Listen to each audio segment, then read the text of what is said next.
লেন্দুক দর্জি 1 কে? মির্জা ফখরুল। লেন্দুক দর্জি 2 আব্দুল আউয়াল মিন্টু। লেন্দুক দর্জি 3 আমির খসরু মাহমুদ। লেন্দুক দর্জি 4 মির্জা আব্বাস। লেন্দুক দর্জি 5 ইকবাল হোসেন টুকু। লেন্দুক দর্জি 6 সামাও বায়েত। লেন্দুক দর্জি 7 সালাউদ্দিন। আপনাদের কারো সন্দেহ আছে? ভারত থেকে ট্রেনিং নিয়ে এসেছে, ওরা তাকে তৈরি করে দিয়েছে। বুঝেছেন? এদেরকে দিয়ে বিএনপি এখন লেন্দুক দর্জির সরকার গঠন করবে। হয়তো বেগম জিয়াকে তাদের দরকার নাই, তারেক জিয়াকে তাদের দরকার নাই। কেন দরকার নাই?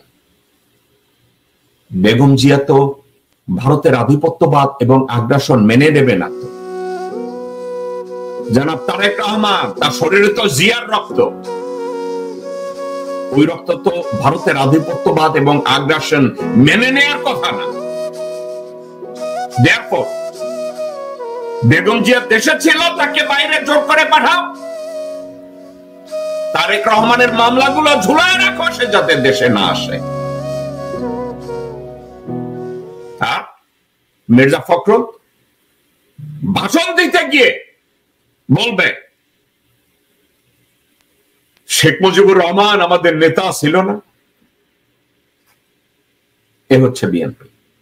দর্শকবৃন্দ, তো সর্বসাকল্যে গিয়ে তারা নির্বাচন প্রেসক্রিপশন। আজকের একটা কথা আমি আপনাদেরকে বলে রাখি, সত্যিকার অর্থে বাংলাদেশে এখন যারা নির্বাচনের প্রপোনেন্ট, যারা নির্বাচন চায়, যারা নির্বাচনের জন্য গলা শুকায়, তাদের টার্গেট জনগণের কল্যাণ না, তাদের টার্গেট দেশের উন্নয়ন না, তাদের টার্গেট বাংলাদেশের স্থায়িত্ব না। তাদের টার্গেট একটা, one and only target, doctor Yunus খেদাও আর ভারত বাঁচাও। দর্শকবৃন্দ, ঠিকই শুনেছেন, তাদের টার্গেট একটা, ডক্টর মোহাম্মদ ইউনূসকে খেদাও আর ভারতকে বাঁচাও। ভারত মরে যাচ্ছে, ডক্টর মোহাম্মদ ইউনূসের হাত এত লম্বা, 55,000 বর্গ মাইলের বাইরে গিয়ে ভারতের টুটিটা চেপে ধরছে ডক্টর মোহাম্মদ ইউনূস। কোনো কাজ হচ্ছে না যে বাংলাদেশের মুসলমানরা রোজার মাসে শুধু হিন্দু চাটে, খালি চাটে না, এবার ডক্টর মোহাম্মদ ইউনূসের আখ্যান ওদের টুটি পর্যন্ত গিয়ে পড়ছে। ওই টুটি পর্যন্ত পৌঁছায় ভারত যত ব্যথা পায়, মির্জা ফখরুল তত চিল্লায়। ভারত যত ব্যথা পায়, আমির খসরু তত চিল্লায়। ভারত যত কষ্টে থাকে, বিএনপি নেতৃবৃন্দের মুখের দিকে তাকায় দেখেন, আহারে মরে যাচ্ছে। নির্বাচন, আসল কথা কি?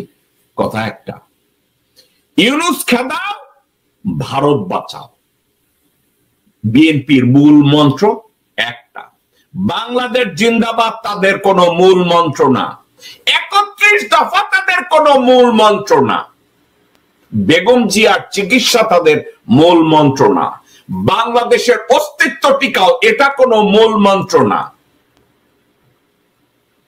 তারা এই নির্বাচনটাকে সামনে তাড়াতাড়ি করার জন্য, বাংলাদেশের আইন শৃঙ্খলা পরিস্থিতিকে সবচেয়ে নিচে নামানোর জন্য বিএনপির পাশে কাজ করছে বাংলাদেশের মিডিয়া। দর্শকবৃন্দ, বাংলাদেশের মিথ্যাচারী, বাংলাদেশের সামাজিক পতিতা, শুয়োরের বাচ্চা প্রথম আলো, মতি এবং মাহফুজ আনামের মতো ডেইলি স্টার, 71 আর এদের আজে বাজে এদের নাম আর না নিন।